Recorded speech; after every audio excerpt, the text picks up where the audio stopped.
हिंदी का पेपर देने गए हो, अगर हिंदी के पेपर में अगर आपको कुछ नहीं आ रहा है तो आप कैसे हिंदी के पेपर को पास करोगे।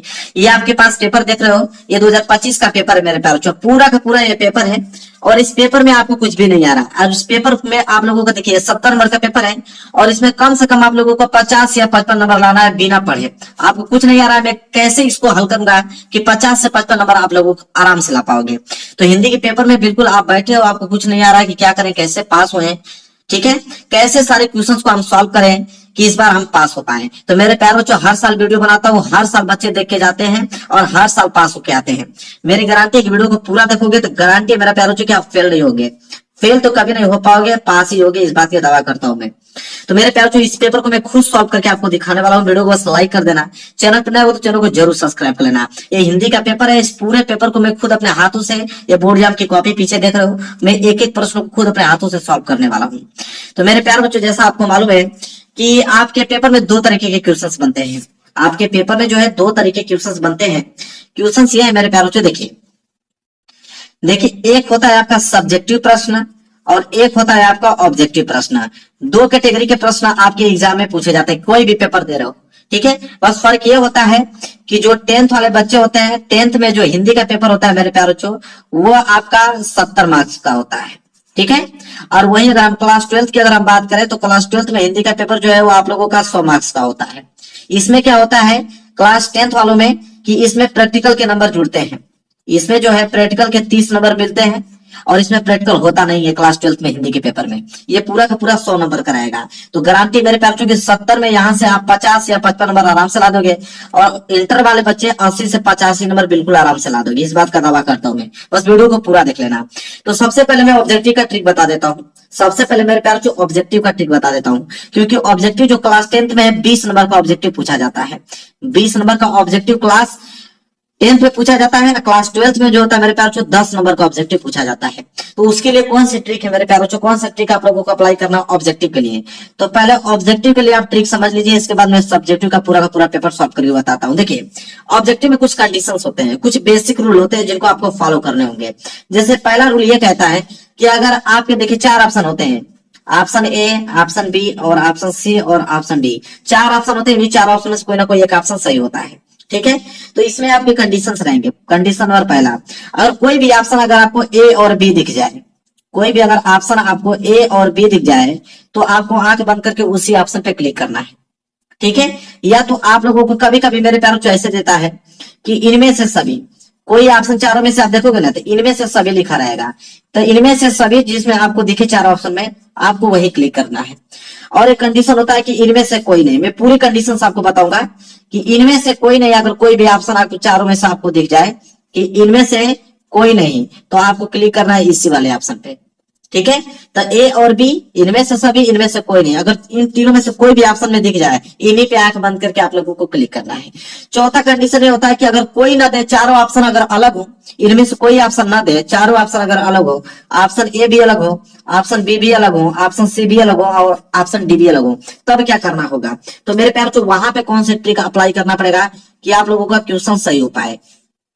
तो देखिए अगर चारों ऑप्शन अगर आपके अलग अलग हैं तो मैं आपको बताऊं कि सबसे ज्यादा अगर जो ऑप्शन सही होते हैं सबसे ज्यादा वो होता है ऑप्शन सी।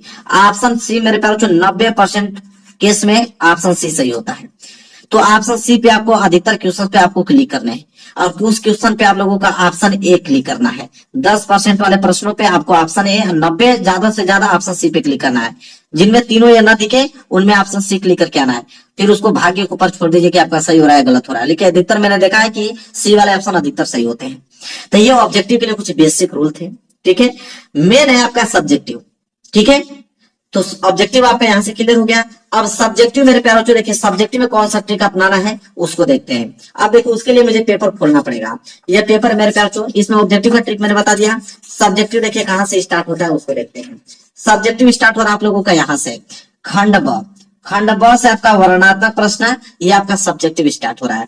चाहे आप क्लास 10th में 12th में गद्यांश सब में पूछा जाता है, ठीक है। गद्यांश जो है सब में पूछा जाता है, जिसमें बोला है कि निम्नलिखित में से किसी एक गद्यांश पर आधारित सभी प्रश्नों को उत्तर दीजिए। गद्यांश है। अब गद्यांश सॉल्व करने का कौन सा ट्रिक है मेरे प्यारे बच्चों, ये आपका गद्यांश दे दिया क वाला। अगर मान लीजिए क वाला करने वाले हो तो 21 का क, खंड ब करने वाले हो। देखिए सबसे पहले मेरे प्यार, जो आपको एक काम करना पड़ेगा कि सबसे पहले आप हेडिंग डाल लीजिए। जैसे खंड ब है ना, तो आप यहाँ पे सबसे पहले आप खंड ब यहाँ पे हेडिंग बना लेंगे। ये खंड ब आप हेडिंग बन गया, इसके नीचे अंडरलाइन कर दीजिएगा। वर्णात्मक प्रश्न है ना, तो आप सबसे पहले वर्णात्मक प्रश्न यहाँ पे डाल लीजिएगा। मेन है आप लोगों का हेडिंग, ठीक है। हेडिंग वगैरह आपको सही से डालना है, फिर मैं आपको बताता हूँ कि उन प्रश्नों को कैसे सॉल्व करना है। वर्णात्मक प्रश्न आप हेडिंग बना लिया। प्रश्न उत्तर 21 कर रहे हो तो एक लाइन छोड़ के आप हेडिंग डालो प्रश्न उत्तर संख्या 21। तो यहाँ पे आप डाल दिया प्रश्न उत्तर संख्या 21। आप समझिए कि क्या ट्रिक है मेरे प्यारों, गद्यांश सॉल्व करने का। तो प्रश्न उत्तर संख्या 21 का क कर रहे हो तो 21 का क आप कर दीजिए। इसके नीचे आपको लाइनिंग खींच देना है। तो प्रश्न उत्तर संख्या 21 का क वो भी गद्यांश है। गद्यांश में आपको कौन सा ट्रिक लगाना है उसको समझिए। सबसे पहले मेरे प्यारों, मान लीजिए क वाला गद्यांश करो, इसमें अथवा करके भी देता है, और क वाला नहीं कर पाओगे तो अथवा करके आपका ख वाला दिया है, तो दोनों में से कोई एक आपको करना है। तो अगर क वाला कर रहे हो ना, तो क वाला अगर आप कर रहे हो तो एक काम करना है कि सबसे पहले यहाँ पे संकेत लिख लेना। संकेत बहुत जरूरी है कि आप दोनों में से कौन कर रहे हो। तो संकेत में संकेत कैसे लिखा जाता है उसको समझिए। संकेत का मतलब होता है कि शुरू के, जैसे कुसंग का जोर है तो यहाँ तक उठा लो, कुसंग का जोर है ना, तो आप शुरू के एक लाइन उठा लो यहाँ तक कि कुसंग का जोर, ताकि एग्जामिनर को मालूम चल पाए कुसंग का जोर। इसके बाद डॉट डॉट डॉट डॉट कर लेना, और फिर उस गद्यांश का लास्ट लाइन, उस गद्यांश का लास्ट लाइन यहाँ तक है मेरे प्यार, ले जाएगी। ये शुरू का था, ये लास्ट का ले जाएगी, तो ले जाएगी यहाँ लास्ट में लिख दीजिएगा कि ले जाएगी। ये इससे क्या है कि संकेत से मालूम चल जाएगा एग्जामिनर कि कौन सा आपने किया है, ले जाएगी। अब इसके बाद इसके नीचे 3 प्रश्न हैं, इन तीनों प्रश्नों को सॉल्व करना है, ठीक है। देखिए पहला प्रश्न है उपयुक्त गद्यांश का संदर्भ लिखिए। अब मेरे प्यार जो संदर्भ आपको लिखना है पहला वाला, तो आप यहाँ पे डालोगे पहला और लिखोगे हेडिंग डालोगे संदर्भ। क्या डालोगे मेरे प्यार, संदर्भ डालोगे। अब संदर्भ आपको मालूम है नहीं, संदर्भ में क्या होता है मेरे प्यार, कि पाठ का नाम और लेखक का नाम लिखा जाता है, ठीक है। तो सबसे पहले आप संदर्भ लिखोगे कैसे, आपको तो पाठ का नाम मालूम है नहीं, लेखक का नाम मालूम है नहीं, तो क्या करोगे, तो एक लाइन आप रट डालो।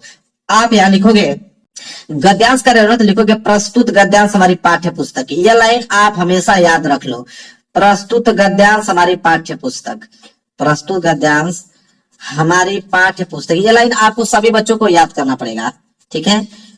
प्रस्तुत गद्यांश हमारी पाठ्य पुस्तक हिंदी के गद्य खंड में संकलित, हिंदी के गद्य खंड में संकलित। यह लाइन आपको सारे बच्चों को याद होना चाहिए। अब आपने लिख लिया प्रस्तुत गद्यांश हमारी पाठ्य पुस्तक हिंदी के गद्य खंड में संकलित। अब आपको मालूम है नहीं मेरे प्यारों की किस चैप्टर से लिया गया है, तो आप क्या करोगे, तो यहाँ पे मेरे प्यारों आपको चैप्टर का मालूम है नहीं, पाठ का नाम, तो आप एक ट्रिक लगाओगे कि आपके किताब में जितने भी चैप्टर दिए हैं, क्या किसी भी चैप्टर का नाम का आपको मालूम है, ठीक है। जैसे अगर मैं इस गद्यांश को पढ़ूं तो इसमें बोला है कि कुसंग का जोर सबसे भयानक होता है, केवल नीति और सद्विधि का नाश नहीं करता बल्कि बुद्धि का विषय करता है। किसी युवा पुरुष की संगति, अब ये संगति के बारे में दिया था, हमको मालूम चल गया कि मित्रता चैप्टर से लिया गया है, ठीक है। किस चैप्टर से लिया गया, मित्रता, तो हम यहाँ पे लिख देंगे मित्रता चैप्टर से लिया गया है। अब आपको मालूम है ना कि मित्रता चैप्टर से लिया गया है, तो कोई बात नहीं, उस चैप्टर का कोई और नाम मालूम है आपको क्या, तब ममता, ठीक है। अगर कोई और मालूम है, इंटर वाले अपना देख लीजिए कि अगर किसी चैप्टर का नाम मालूम है तो वही आप नाम लिख दीजिए, किसी भी चैप्टर का नाम मालूम है आप उसी का नाम लिख दीजिए। तो प्रस्तुत गद्यांश हमारी पाठ्य पुस्तक हिंदी गद्य में संकलित मित्रता चैप्टर से लिया गया है, ठीक है, मित्रता पाठ से लिया गया है। अब इसके लेखक, अब लेखक का नाम जब आ जाएगा कि लेखक का नाम क्या लिखे, तो मेरे प्यार को कोई दिक्कत नहीं है। जैसे ये चैप्टर मित्रता चैप्टर है, इसके लेखक कौन है, आचार्य रामचंद्र शुक्ल जी। कौन है, आचार्य रामचंद्र शुक्ल जी हैं। आपको मालूम है क्या, नहीं, आपको मालूम है नहीं कि आचार्य रामचंद्र शुक्ल जी लिखे हैं, तो आपको मालूम नहीं तो कौन सा ट्रिक लगाओगे, तो किसी भी लेखक का नाम लिख दो। आपका मन कर रहा है डॉक्टर राजेंद्र प्रसाद लिख दीजिए, जयशंकर प्रसाद लिख दीजिए, पद्मलाल पूनालाल बख्शी जी लिख दीजिए, वासुदेव शरण अग्रवाल जी लिख दीजिए, किन्हीं का भी लेखक का नाम मालूम लिख दीजिए।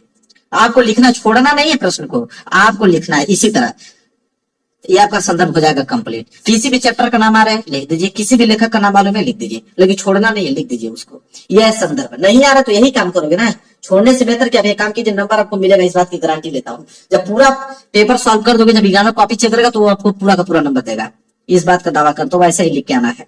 अब मेरे पास जो व्याख्या की बात आ गया, दूसरा प्रश्न इसमें रेखांकित अंश की व्याख्या, तो आप हेडिंग बनाओगे यहाँ पे रेखांकित अंश की व्याख्या, रेखांकित अंश की व्याख्या। तो यहाँ पे अच्छे से डाल देना, मैं थोड़ा जल्दी जल्दी बता रहा हूँ इसलिए मैं राइटिंग बैठा के नहीं लिख रहा हूँ, आप लोग अपना राइटिंग वगैरह अच्छे से लिखिएगा। तो रेखांकित अंश की व्याख्या हेडिंग बना लोगे, ठीक है। अब रेखांकित अंश की व्याख्या हेडिंग बना लिया। प्रश्न में मेरे प्यारों जो ये बोला है कि रेखांकित अंश की व्याख्या जहां तक अंडरलाइन किया गया है, तो अंडरलाइन कहां तक किया गया है कि किसी युवा पुरुष की संगति यदि बुरी होगी तो उसके पैरों में बद्धी चक्की के समान होगी, जो उसे दिन दिन उन्नति के गड्ढे में गिराती जाएगी, और अच्छी होगी तो सहारा देने वाले बाहु के समान होगी, जो उसे निरंतर उन्नति की ओर ले जाएगी। यहाँ तक अंडरलाइन किया गया ना। आपको एक सिंपल काम बताता हूँ, करना क्या है, ये जो पूरी की पूरी अंडरलाइन यहाँ तक दिख रहा है, ठीक है, तो जब भी आप रेखांकित अंश की व्याख्या कर रहे हो तो आप लिखिएगा कि लेखक कहते हैं कि, शुरू की लाइन यही होना चाहिए, लेखक कहते हैं कि, अब लेखक कहते हैं कि इतना लिख दिया, अब आगे की लाइन क्या लिखोगे, तो अब मैं बता रहा हूँ कि आगे की लाइन क्या लिखोगे। लेखक कहते हैं कि, अब यही लाइन उठाना है कि किसी युवा पुरुष की संगति यदि बुरी होगी तो वो उसके पैरों में बद्धी चक्की के समान होगी, ठीक है। पूरा का पूरा जहां तक अंडरलाइन किया गया वही चीज उतारना है, तो जो जो जहां तक अंडरलाइन किया गया वो लाइन पूरा का पूरा पहले आप उतार लीजिए, ठीक है। पेज जब भर जाएगा तो आप यहाँ पीटीओ लिख दीजिएगा, पेज टर्नओवर, पेज भर गया ना तो पीटीओ लिख दीजिएगा मेरे प्यारों, और फिर दूसरा पेज आप ले लीजिएगा। देखिए दूसरा पेज आपने ले लिया। अब मेरे प्यारों आपको करना क्या है, आपने वही लाइन उतार दिया। अब मेरे प्यारों अपने से बनाकर इसी के बारे में कुछ ना कुछ आपको जोड़ के लिखना है, इसी में कुछ ना कुछ बना के लिखना है। अगर आपको जोड़ने भी नहीं आ रहा है कि नहीं आगे हम क्या जोड़ूं, मुझे समझ नहीं आ रहा है, तो कोई दिक्कत नहीं है। आपको एक प्रश्न दिया था ना, उसी में अथवा करके दूसरा, तो आप क्या करना कि इसी में से कोई ना कोई लाइन उठाकर, जैसे यहाँ है उनके, तो यहाँ से उनके उठाकर और यहाँ तक देखेगा यही वाला लाइन उसी में ऐड कर दीजिए। उसी में जब आप ऐड कर दोगे तो 2-3 लाइन आपका भर जाएगा, ये हो जाएगा रेखांकित अंश की व्याख्या। कंप्लीट हो गया मेरे प्यारे बच्चों। इसी तरह आपको तीसरा प्रश्न, इसमें एक प्रश्न और दिया गया है, 3 प्रश्न दिया गया है।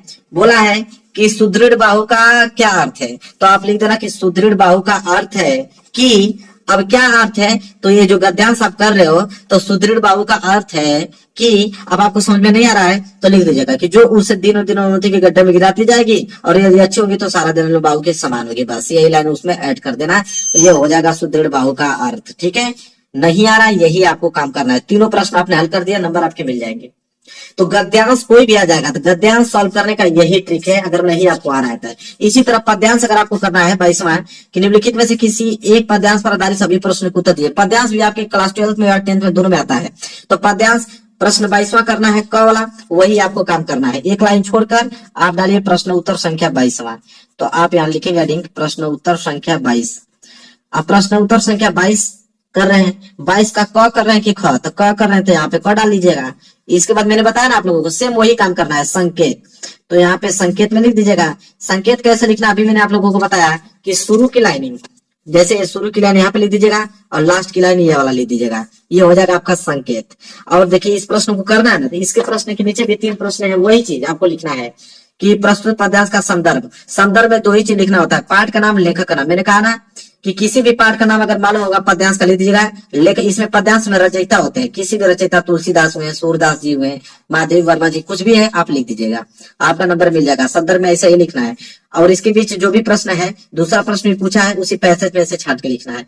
तीसरा है रेखांकित अंश की व्याख्या, मैंने बताया कि इसमें लिखेगा, उसमें लेखक कहते थे, इसमें लिखेगा कवि कहते हैं। कवि कहते हैं कि, अब फिर जो रेखांकित अंश की व्याख्या है जहां तक अंडरलाइन किया गया था वो लाइनिंग को आपको उठा लेना, मैं दिखा देता हूँ, ठीक है। ये लाइनिंग आपको उठा लेना, ये चीज बोला ना, इस लाइनिंग को उठा के लिख दीजिएगा। और उसके नीचे मेरे प्यारे जो ऊपर की लाइन जो है, ऊपर की लाइन 2 कम से कम 3 लाइन उसी के नीचे लिख दीजिएगा। इसको लिखने के बाद नीचे वाली लाइन में इसको क्या कर दीजिएगा, ऐड कर दीजिएगा। ये हो जाएगा आपका क्या, व्याख्या। तो गद्यांश पद्यांश आपको समझ में आ गया ना, ऐसे ही करना है, ठीक है। इसी तरह मेरे प्यारे बच्चों ये प्रश्न नंबर 23वां है। प्रश्न नंबर 23वां क्या है, नीचे गए संस्कृत का गद्यांश। संस्कृत का गद्यांश का क्या ट्रिक होता है, संस्कृत के गद्यांश में आपको संदर्भ सहित हिंदी में अनुवाद लिखना होता है। तो संदर्भ और अनुवाद 2 ही चीज लिखना होता है, एक संदर्भ लिखना होता है इसका, और एक आपका हिंदी में अनुवाद लिखना होता है।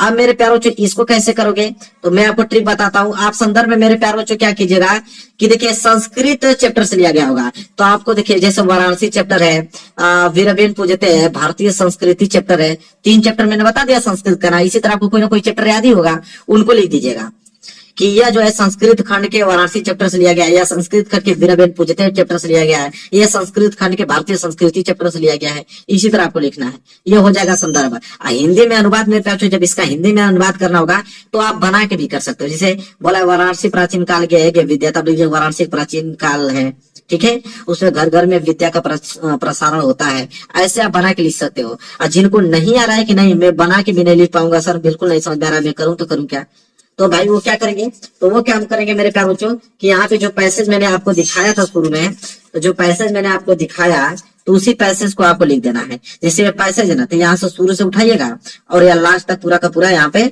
छाप दीजिएगा। ये हो जाएगा हिंदी का अनुवाद। जिनको बना के नहीं लिख पाओगे तो वो तो छोड़ के आओगे, तो छोड़ने से बेहतर है कि इस वाले पैसेज को उठाकर वहां पे लिख दीजिए। 3 नंबर का एग्जामिनर 2 नंबर आपको दे देगा। ठीक है, आपको लिखना है, छोड़ के आना नहीं है। तो यह काम आपको संस्कृत के गद्यांश और पद्यांश में करना है। समझ में आ गया ना आप लोगों को? तो संस्कृत का गद्यांश भी बता दिया, और इसी तरह यहाँ संस्कृत का श्लोक है जिसे पद्यांश बोलते हैं, इसमें भी वही ट्रिक लगेगा। तो संस्कृत का गद्य और पद में आप ट्रिक लगा दीजिएगा, 5-5 10 नंबर यहाँ से क्लियर हो जाएंगे। यह है आपका मेरे प्यारे बच्चों खंड काव्य।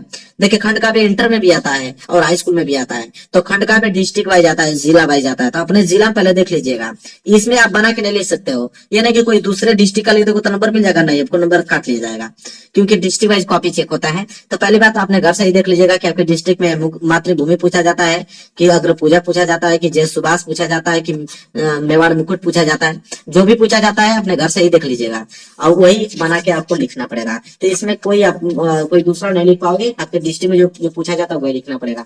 इसी तरह मेरे प्यारों चाहिए प्रश्न नंबर 26 का क, दिए गए लेखकों में से किसी एक लेखक का जीवन परिचय लिखते हुए उनके प्रमुख रचना का उल्लेख कीजिए। आप देखिए लेखक का जीवन परिचय हर एक पेपर में आ जाएगा, चाहे आप क्लास 10th में हो चाहे 12th में। जीवन परिचय भाई कंपलसरी है, सब में आएगा।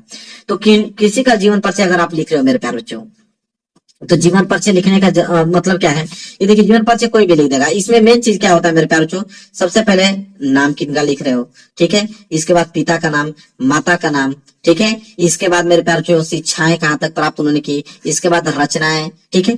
अब मैं आपको बता रहा हूँ इसमें आप क्या कीजिएगा, इसमें कौन सा ट्रिक आपको लगाना है। तो मान लीजिए कि पद्मलाल पूनालाल बख्शी जी का करना है, तो नाम तो आपको मालूम चल गया कि पद्मलाल पूनालाल बख्शी जी का है। फिर उसमें लिखिएगा कि पद्मलाल पूनालाल बख्शी का जन्म सन, अब किस सन में हुआ था आपको मालूम है नहीं, तो आपको नहीं मालूम है मेरे प्यारे बच्चों, तो कोई भी सन उठा के आप लिख दीजिएगा कुछ ना कुछ, जैसे 1958 लिख दीजिएगा, 1947, 1955, कुछ भी ऐसे करके आपको लिखना है, ठीक है। इसके बाद पिता का नाम, तो किसी भी पिता का नाम आप वहां पे ऐड कर दीजिएगा, किसी की माता का नाम की वहां पे ऐड कर दीजिए। लेकिन लिखने का तरीका यही है, नहीं मालूम रहेगा तो आप क्या करोगे, छोड़ के ही आओगे। तो छोड़ने से बेहतर है कि आप किसी का नाम उस तरह लिखते जाइए। रचनाएं तो किन्हीं का, अगर पद्मलाल पूनालाल बख्शी जी का लिख रहे हो, इनकी रचनाएं नहीं मालूम है, कोई दिक्कत नहीं है। आचार्य रामचंद्र शुक्ल जी की रचना मालूम है, वही लिख दीजिए इसमें। रामधारी सिंह दिनकर की मालूम रहेगा तो वही लिख दीजिएगा।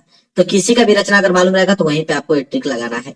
ऐसे ही आपको लिखना है मेरे प्यारे बच्चों। इसी तरह आप लोगों के कवि के जीवन परिचय भी आप लोगों को ऐसे लिखना है। नहीं अगर आपको एग्जैक्ट डेट मालूम रहेगा तो आप तो यही काम करोगे ना, ठीक है। तो आप लोगों को लेकिन लिखना है, गलत ही लिखना है, लेकिन आपको लिखना है, छोड़ना नहीं है। उस प्रश्न को छोड़ दोगे तो 5 नंबर में 1 नंबर नहीं मिलेगा। लिख दोगे अच्छे राइटिंग बैठा के तो 5 में 3 नंबर भी मिल जाएगा, तो आप पास हो जाओगे अच्छे नंबर से। तो जैसे तुलसीदास का लिखना है पूरा लिखिए, उनका नाम लिखिए, डेट लिख दीजिएगा कि जन्म कब हुआ था, कोई भी डेट लिख दीजिएगा, मृत्यु भी कोई लिख दीजिएगा, माता का नाम, पिता का नाम, फिर लिख दीजिएगा कि उन्होंने घर पे ये स्वाध्याय किया, हिंदी फारसी उर्दू भाषाओं का अच्छा अध्ययन किया, ठीक है। फिर किसी रोग के कारण उनकी मृत्यु हो गई, उनकी आर्थिक स्थिति कमजोर होने के कारण घर पे पढ़ाई नहीं कर पाए। ऐसे ही बना के अपने उनकी चीजें को अब एक्सप्लेन करना है, और लास्ट में रचना है किसी का भी आप लोगों को लिख देना है।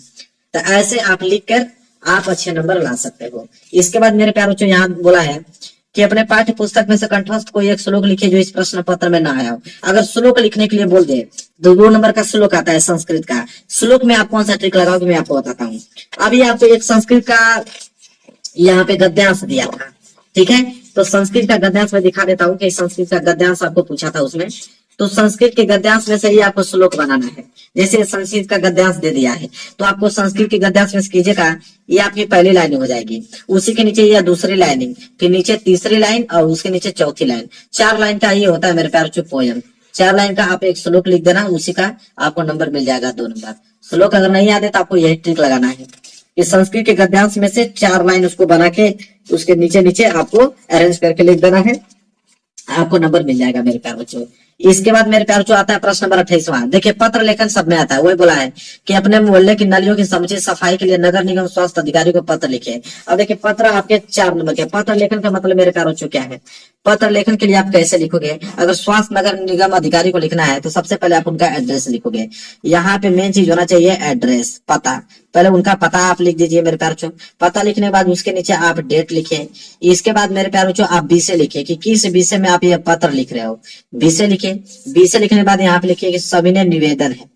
यहाँ पे लिखना आपको सविनय, फिर कामा लगाकर फिर लिखना है कि निवेदन है कि, अब सविनय निवेदन है, उसके बाद क्या लिखोगे, अब जो भी आप कंडीशन दिया है, जैसे अब बोला है कि नालियों की सफाई के लिए, तो नालियों की सफाई के लिए मैं पूरा लिख दीजिएगा कि मेरे गांव की नली की जो है वो सफाई नहीं हो पा रही है, ठीक है, उसके कारण बहुत सारी बीमारियां फैल रही हैं लोगों में, ठीक है, इसके कारण यहाँ पे जो आर्थिक स्थिति कमजोर होने के कारण इलाज नहीं हो पा रहा है उनका, उनसे मृत्यु होने की संभावना अधिक बढ़ती जा रही है, बहुत सारे लोग पीड़ित हैं उससे, बहुत सारे लोग परेशान हैं उससे, कृपया करके उसको आप किसी कर्मचारी को भेजकर यहाँ पे नालियों को सफाई करवाएं, ठीक है, यहाँ पे लिख दीजिएगा। ऐसे ही आपको लिखना है मेरे प्यारे बच्चों, कंडीशन। ये आपके पत्र लेखन का तरीका है, आपको एग्जामिनर नंबर दे देगा, अपनी चीजों को एक्सप्लेन करना है।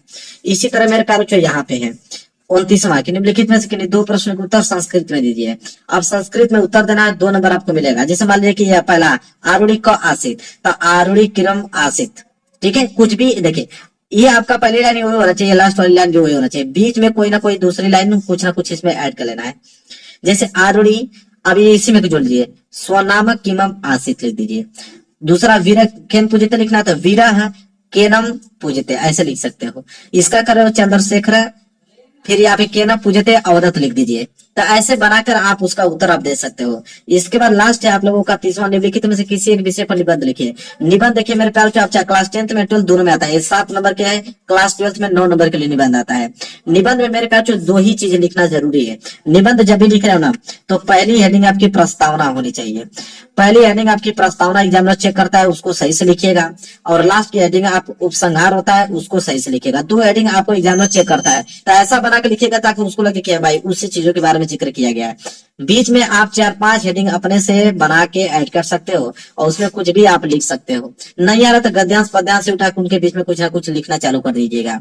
लेकिन आपको कम से कम देखिए, अगर आप निबंध लिख रहे हो तो कम से कम 4 या 5 हेडिंग होना चाहिए, 4 या 5 हेडिंग होना चाहिए। एग्जाम में वो चेक करेगा आपका, लेकिन 2 चीजें एकदम बिल्कुल चेक करेगा आपका, पहला प्रस्तावना, दूसरा उपसंहार। ये हेडिंग बिल्कुल आपका चेक करेगा, कंपलसरी है, इन हेडिंगों को भूलना नहीं है, इनको लिखना है। अब ये पेपर पूरा का पूरा समाप्त हो गया। देखिए मैंने कुछ भी याद करने के लिए नहीं बताया आप लोगों को, कुछ भी याद करने के लिए नहीं बताया, सिर्फ ट्रिक बताया। और देखिए एक भी प्रश्न छोड़ना नहीं, जब पूरा आप लिख दोगे राइटिंग वगैरह अच्छे से बना करना, तो 70 में से आपको मेरे ख्याल से 50 या 55 नंबर एग्जामिनर दे देगा। अगर एक भी प्रश्न नहीं छोड़ते हो, जिस तरह बताऊं उस तरह करते चले जाओगे तो नंबर आपको मिल जाएंगे। तो मेरे ख्याल से ऐसे ही आपको पास करना है हिंदी के पेपर को। तो वीडियो को लाइक कर देना, चैनल पर नए हो तो चैनल को जरूर सब्सक्राइब कर लेना। मिलेंगे एक प्यारे से नेक्स्ट वीडियो में, तब तक के लिए धन्यवाद।